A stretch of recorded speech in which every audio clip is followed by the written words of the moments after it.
রহিম বন্ধুমহল সিলেটের চতুর্থ প্রতিষ্ঠা বার্ষিকী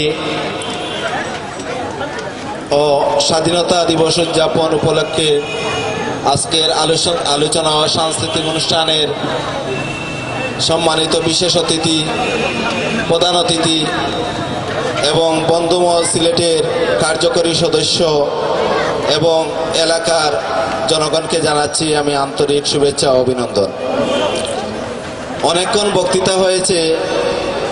আজকের যে বিশেষ প্রকাশনা বন্ধুমহল সিলেটের, এই জায়গায় আমি বন্ধুমহল সিলেটের কিভাবে সৃষ্টি হয়েছে তা তুলে ধরেছি।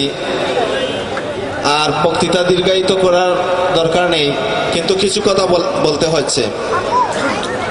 বন্ধুমহল সিলেটের সর্ববৃহৎ একটি সামাজিক সংগঠন হিসেবে আমি মনে করি, কারণ সংগঠনটির প্রতিষ্ঠাতা হিসাবে আমি আমার মেধা শ্রম দিয়ে চেষ্টা করেছি বন্ধুমহল সিলেটের সকল সদস্যদের নিয়ে সামাজিক কার্যক্রম পরিচালনা করার জন্য।